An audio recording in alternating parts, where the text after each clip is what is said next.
is that if the input is at 5 volts and the feedback resistors were 10 kilo ohms and the input resistance is 1 kilo ohm, then the output voltage, which I said earlier was minus 5 volts, will float to a different value. And that can be solved by this Kirchhoff's current law. So 5 minus 0 by 1 kilo ohm is the current flowing over here, I1.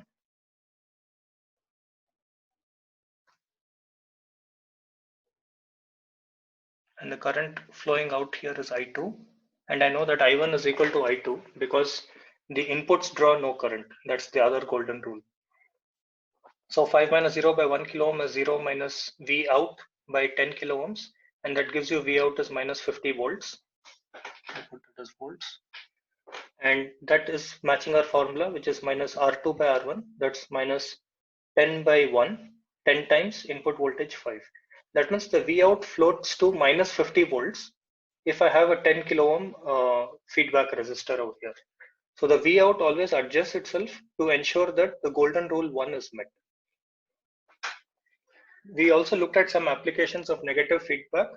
So in the first case, we said that the example which we just did in the previous slide is the amplifier in the inverted configuration. So the output is V out is minus R2 by R1 into Vn. And we also showed if we had a non-inverted configuration, that means the supply volt, the signal input voltage, instead of being applied to the inverting terminal, is now applied to the non-inverting terminal. R2 and R1 are still the same, and the input side 1 is now being grounded. And in this case, the gain was 1 plus R2 over R1, right?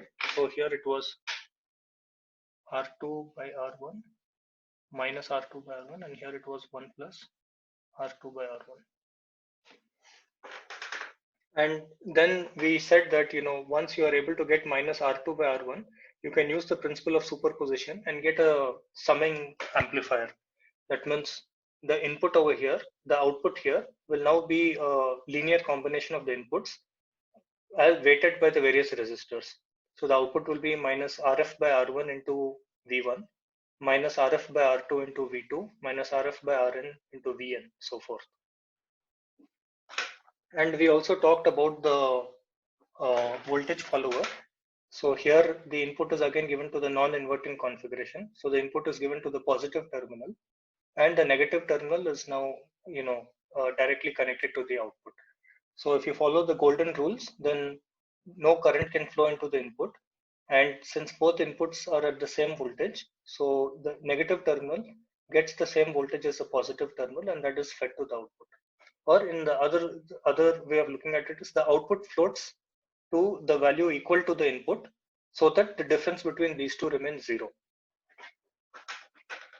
So this is called a voltage follower.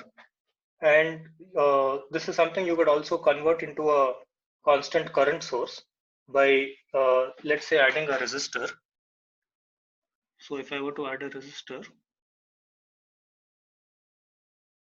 R1, then what would happen is the voltage Vi, which is going to the positive terminal, by the golden rule will also be Vi over here. And therefore a current has to flow, which is Vi by R1. So whatever voltage is applied here, that current equivalently will flow into this terminal, which is Vi by R1, out to the ground part. And since no current can flow into the terminal, it has to flow into the output. Of course, if this is a short circuit, this will not work. So what that means is there has to be a load over here, right? Some load resistance equal to RL. Now the interesting thing is, you don't have to specify the value of RL. Independent of the value of RL, since the input voltage Vi is floating to the same value as the supplied input, then the current flowing in this path is always going to be Vi by R1. And if the current flowing here is Vi by R1, the current flowing here has to be Vi by R1. And therefore the voltage across this will be Vi times RL by R1. So that's basically the principle of a constant current source. Independent of the load resistance, the current which is flowing which is being output by the current source will be constant, and the voltage drop across the load resistance will be given by this value. Of course, it's not infinitely possible, it's only possible to the value that the supply voltages permit. So this is a constant current source now. Now, one of the interesting things is we talked about the op-amp being a comparator, which means it has a hard output, right? It either goes to positive saturation or negative saturation. Supposing I want to get a device, and this is what is called a difference amplifier, where the V out is equal to some gain value times V2 minus V1. And this time I want this gain to be finite. So I don't want it to go to saturation. I want it to be some finite value times V2 minus V1. Now, if you see the two configurations we studied, the inverting configuration and non-inverting configuration, the amplifiers that we saw in the previous slides, in one case, the gain is minus RF by R1. So in one case, the output is minus RF, R2 in this case, sorry, R2 over R1 into V input. This is the output. In the second case, it is 1 plus R2 by R1 into V input. Now the natural tendency is, can I combine these two systems so that I can get V1 minus, so that if I had the first one being VI1, sorry, and the second one being VI2, then can I get the output being VI2 minus VI1? Of course, the problem is the gains are little different. Here it's minus R2 by R1, here it's 1 plus R2 by R1. So ideally what you want is for these two values to be equal. So I hope this is clear.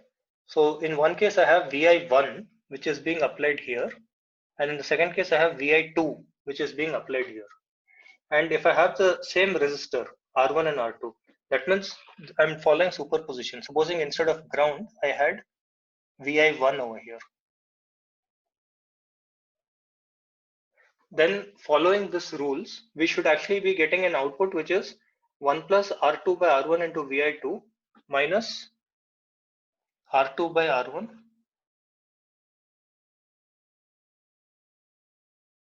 into VI1.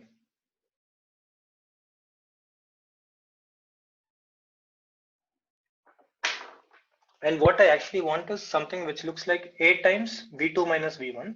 But here the gain A is different for the two cases. So what is the natural solution is that I have to somehow reduce this value of VI2, and that I can do by putting a voltage divider circuit here. So let's see what that looks like. So here is the same R1 and R2, but in the case of VI2, I have put R3 and R4. Earlier there were no R3, R4. VI2 was directly connected. But the problem is when I have 1 plus R2 by R1, this number is bigger than the R2 by R1 here. So proportionally, I want to reduce VI2 by some value. If I put a biasing resistor here, a voltage divider, then what will happen is VI1 is here as usual, but VI2, which is appearing at the positive terminal, now will be reduced. What will be the value of VI2 at the terminal? It will be basically VI2 into R4 by R4 plus R3.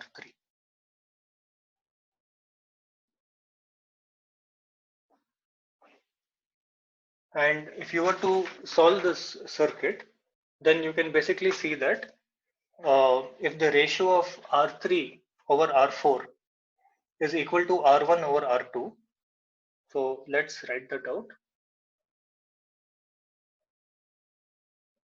So I wrote that out really quick, that the output voltage now, if you look at the previous formula, it was minus R2 by R1 into VI1 when it's connected to the negative part, and 1 plus R2 by R1 when connected to the positive part. So the net output voltage is 1 plus R2 by R1 VI2 minus R2 by R1 VI1 if I have both I1 and I2, input 1 and input 2 connected. Now if you look at the circuit here, what I've done is try to reduce the value of VI2 because the gain of VI2 is larger. The gain of VI2 is 1 plus R2 by R1. Now I've tried to reduce the value of VI2 so that it becomes VI2 into R4 by R3 plus R4. So that's what I've shown here. So the equation in the previous page, which was the linear combination, 1 plus R2 by R1 VI2 minus this value, Now I've tried to reduce the value of Vi2 because this gain is larger than this gain. So I'm trying to reduce the value of Vi2 so that it becomes proportional. So now I can write this formula as 1 plus R2 by R1 Vi2 into R4 by R3 plus R4. This is the new Vi2 minus R2 by R1 Vi1. And now if I want to get this into the form that V0 is equal to A into V2 minus V1, then what I need to do is this prefactor 1 plus R2 by R1 requires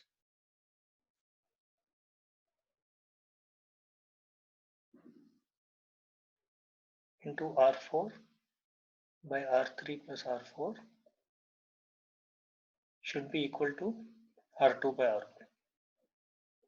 If I match these two, then I can reduce this formula into A times V2 minus V1, which will give me the difference amplifier. And this will be accomplished if you are able to get the ratio R4 by R3 is equal to R2 by R1.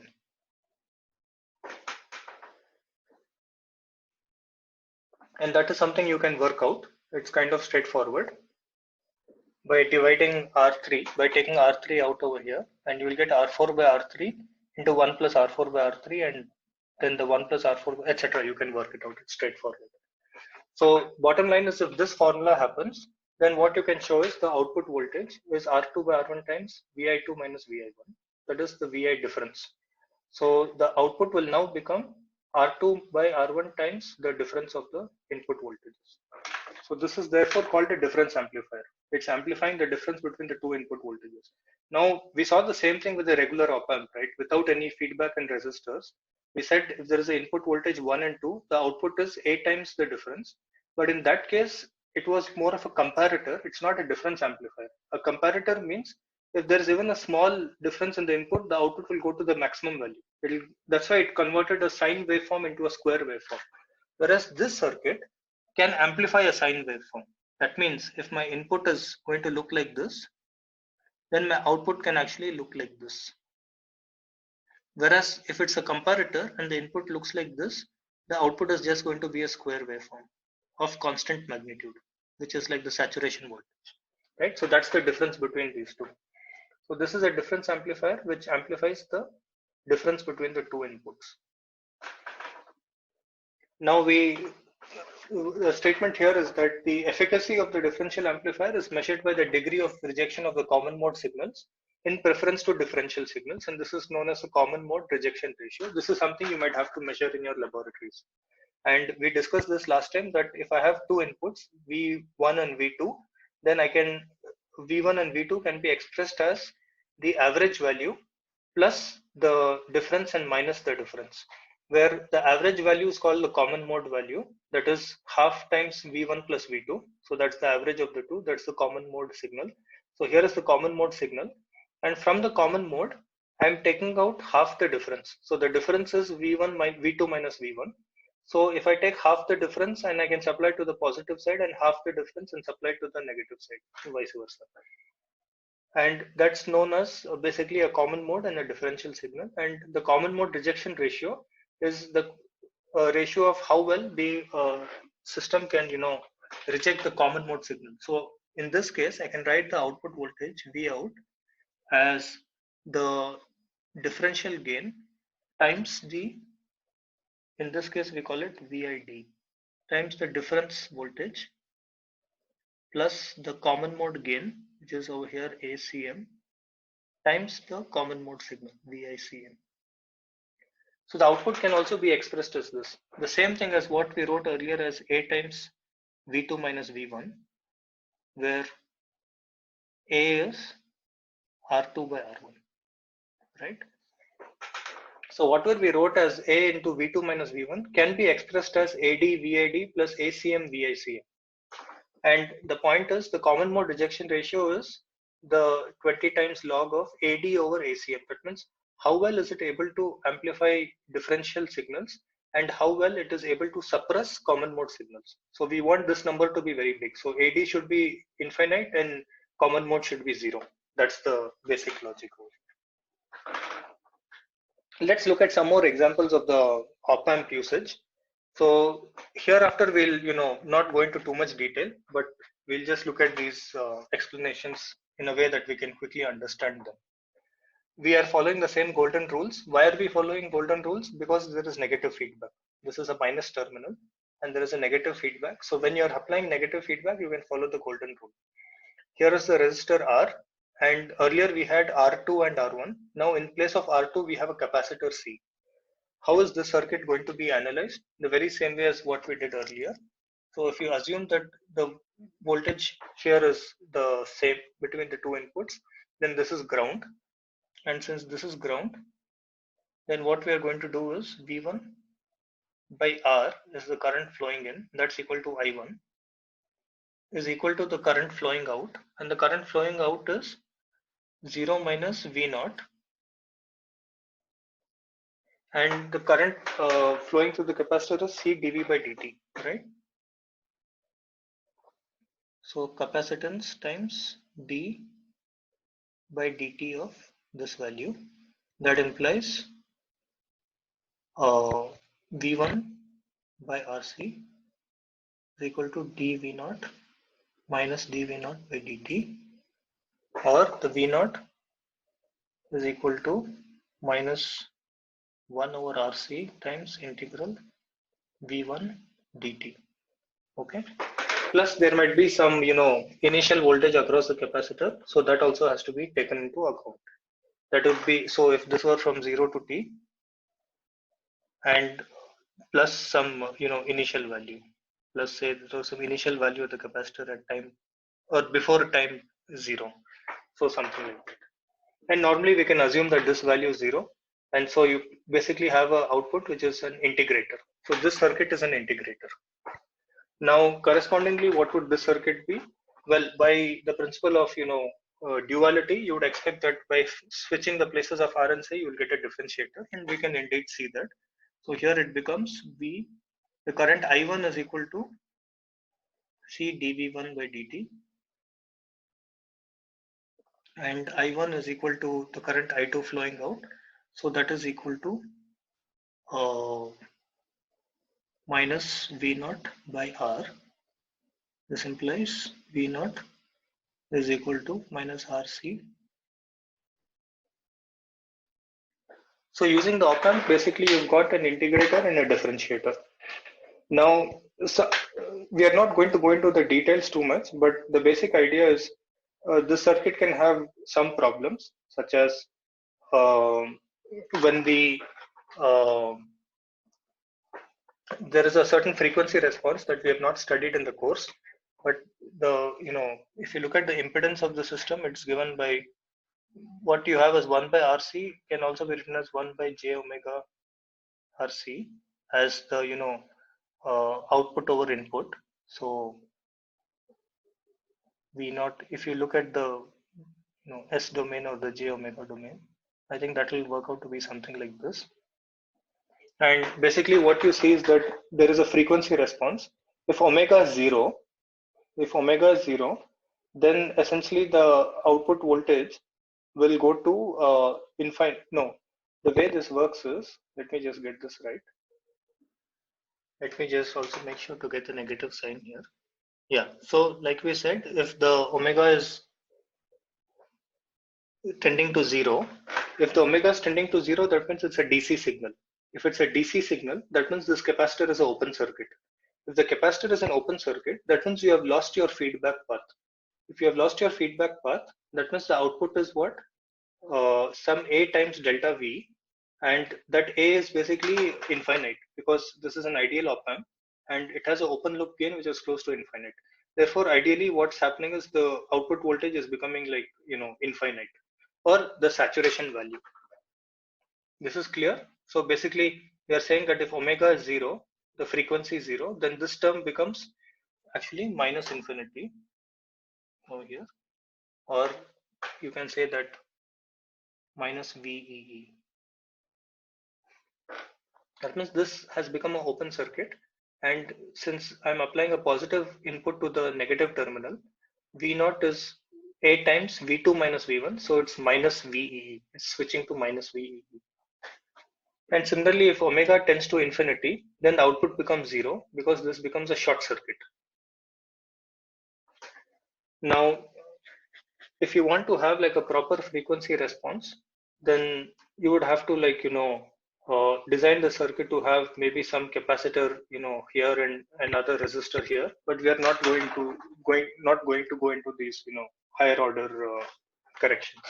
So this is a basic integrator circuit, and similarly there would be something for a differentiator. And as an assignment, you can try to do this: draw the output for a given input signal for the integrator and differentiator.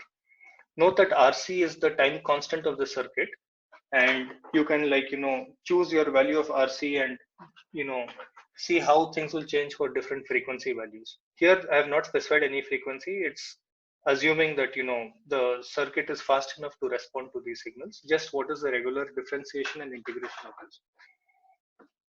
Another thing that I'd like you to do as an assignment is to figure out, in place of the capacitor, if I put a diode, then what is going to happen to the functionality of this circuit.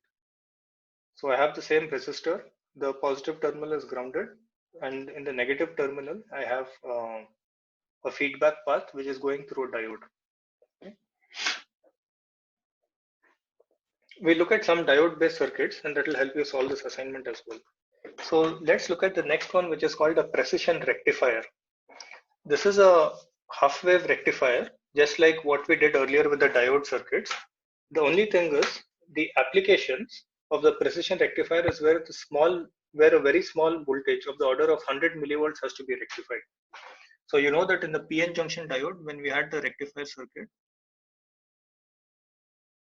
we had the issue that the output would follow the input. If this was the input, the output would follow the input minus 0.7 volts. So there is a gap of 0.7 volts.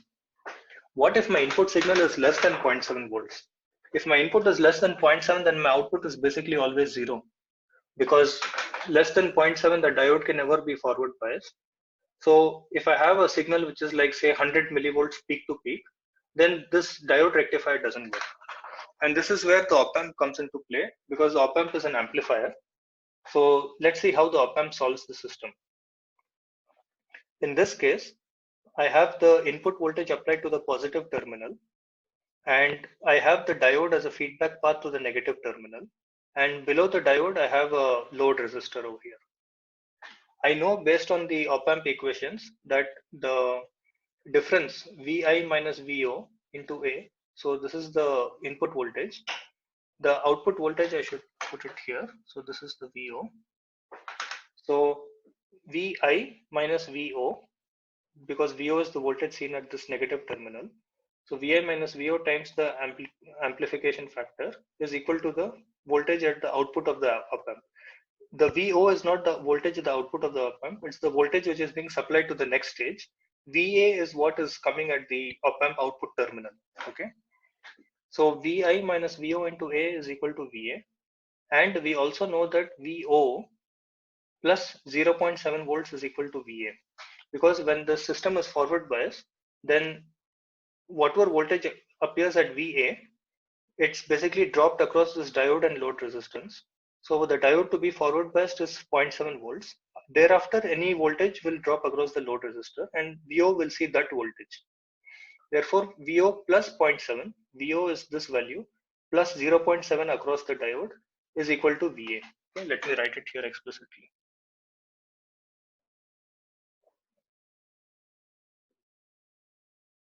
So 0.7 volts plus Vo is equal to Va. And then you can rearrange this equation from the first one, that Vi minus Vo into A minus Va is 0, and Va can be substituted from here as Vo minus 0.7. And if you solve this equation, you will get the output voltage Vo is equal to A times Vi over 1 plus A minus 0.7 by 1 plus A. And as A is very large, typically of the order of 10 to the 6 or 10 to the 5, you can say that this number 0.7 divided by 10 to the 6 is 0. And here A is much greater than 1, A and A cancel out, so you're left with Vi. That means in this system, the output will exactly follow the input, even though the input is in millivolts. So how did this happen? Basically, the voltage at the output of the op amp is multiplying the input voltage by a very huge gain value. Okay, and because of that very huge gain value, the drop across the diode becomes negligible. So the output adjusts itself to a value where it's exactly following the input, and whatever was lost as a drop across the diode is basically absorbed by the op amp's amplification. So the op amp sufficiently amplifies so that the drop across the diode is lost and the output is able to exactly follow the input. So in this case, now if I have an input waveform which looks like this, okay, what happens in the negative side? So if the input is positive, then if you assume that the output was at 0 initially, then the output now becomes A times Vi minus, let's say Vo was initially 0 and all of this is turned off. So initially this becomes a positive number. As this becomes a large positive number, the diode becomes forward biased. Once the diode is forward biased, this path is closed and this voltage is fed back over here. Okay, and by getting this negative feedback, we are gradually adjusting it so that these two voltages become equal. And that's basically what is appearing at the output. Okay. In the case where the input is now crossing the positive value and becoming negative, when the input becomes negative at Vi, then the output becomes positive, becomes a negative value because it's the Vi minus the negative terminal. So if the output becomes if the Va becomes a highly negative value, then this diode is open circuit. If the diode is open circuit, then what is the V out going to be? So that is an interesting question, right? What is going to be the value of V out when the diode is open circuit? The way to think about it is that once the switch is broken, once the switch is open, that means this path is lost, then V0 has only two paths. It's either connected to the negative terminal or it's connected to the ground. These are the only two physical connections that are left. And we said that the input is like going to a negative value, which is more negative than this, then this is going to become a negative value. And since this diode is open circuit, basically, there is no feedback path to this input terminal. So V0 is basically dictated by the value of ground. And the input over here is also going to be the ground value because there is no other path. This is the only voltage source per se. So ground is going to impose itself at the negative terminal as well as on the output. So when the input is positive, the output follows the input. When the input is negative, the output is 0. Okay. So this is how this system is working. Now, one disadvantage with the system is that we are looking at the output voltage V out over here, but what happens to VA? When the input is positive, then VA is going to be V0 is tracking Vi. Since V0 is equal to Vi, VA is going to be V0 plus 0.7 volts. So in the positive side, this is VA. It's going to be input plus 0.7 volts. In the negative side, what happens? Once the input becomes negative, this is going to go to minus VEE, right? Because it's basically a comparator. Once the VA has become negative, this loop is broken. Once this loop is broken, this has become an open loop system. So the output goes to minus VEE, right? And then when the input goes positive, it again goes up and then again, kind of goes 0.7 volts above the input. But we are not getting to see this VA. We are only seeing V out. VA is like an internal quantity. Now, why this is a problem for us is that if this signal has high frequency, that means the output is tracking the input, but the point VA, which is the output of the actual output of the amplifier, is going from a value which is Vin to minus VE. So it has to make a huge jump. So when the signal gets very fast, it takes some time. So it's not that the system is like this and it perfectly aligns, but rather what may happen is it will come till here, and when the input crosses, it takes some time to catch up. Just like this is like the opposite of what we saw in the peak detector in terms of, the decay time or the transient time. So this will now go like this, and then it will start tracking the input. So there is some delay over here. This is called the, you'll find this word used, slew rate, which has got to do with how fast the output can track the input. So this is one problem with the precision rectifier, and therefore there is a more advanced version of it where you basically have two diodes, and this is something, I could leave, you can probably analyze on your own, or I could do it also.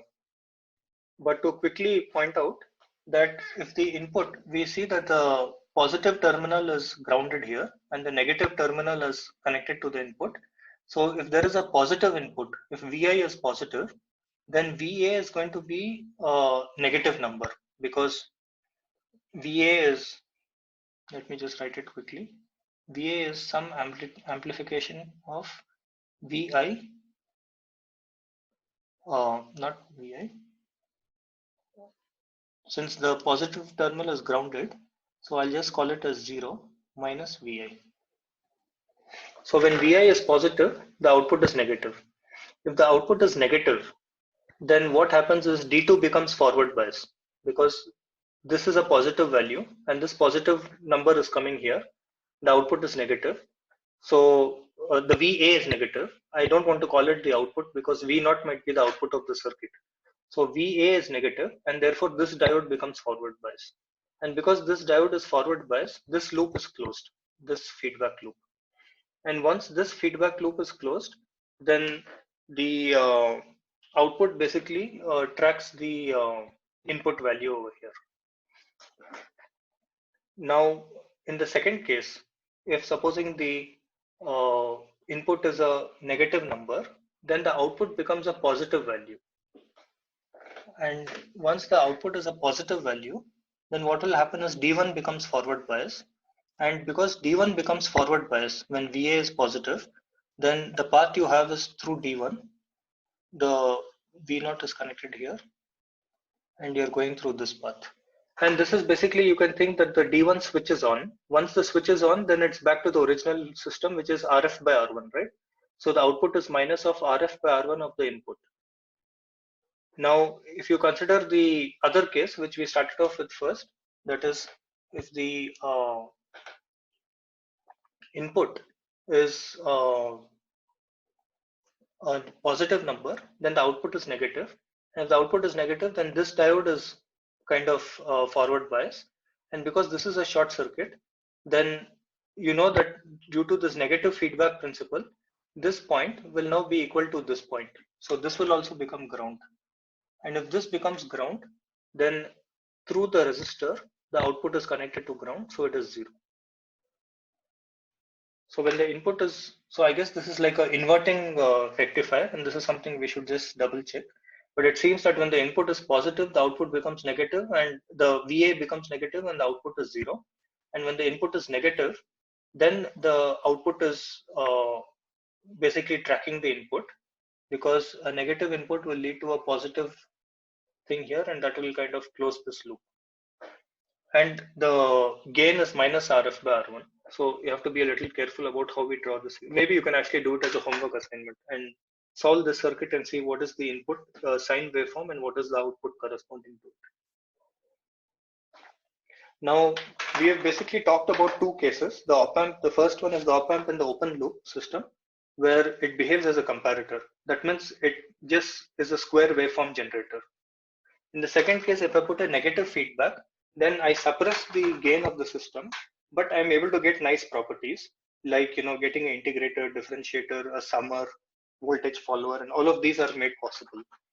And in the case of negative feedback, we are using this golden rule. In the case of positive feedback, that means the output is connected to the positive terminal of the op amp. These golden rules do not hold anymore. And in the positive feedback, the op amp acts as a comparator, because in the case of a positive feedback, it's going on reinforcing itself, and it will drive itself to saturation or minus V, either VCC or minus VEE. And we'll take a quick look at a circuit which facilitates this kind of behavior. But before that, just to make sure we understand this positive feedback, we have positive and negative, and this is the output VO, V1, V2. Now, in the case of a negative feedback, what happened is if I connect some kind of resistor or something to the negative side, then I know that the output will keep reinforcing the negative terminal so that the difference between V1 and V2 essentially becomes zero, right? And you can go through the previous slides to see how this happened. Now, if I give a positive feedback, that means the output is reinforcing the difference.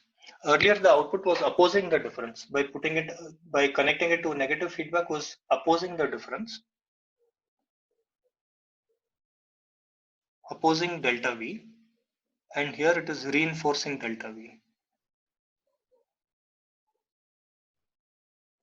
That means if I have a positive feedback and I have some value V1 minus V2, then the gain is, let's say the output gain is 100 times or something like that, V1 minus V2. Now I'm feeding back 100 times V1 minus V2 over here. So the new V1 is the old V1 plus 100 times V1 minus V2. So the difference between V1 and V2 is going on increasing further. So this will keep going until the output hits saturation. So this is basically the concept of a positive feedback.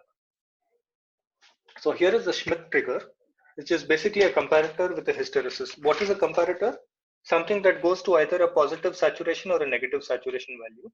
And now I have the circuit called a Schmitt trigger, which will basically demonstrate a feature called hysteresis.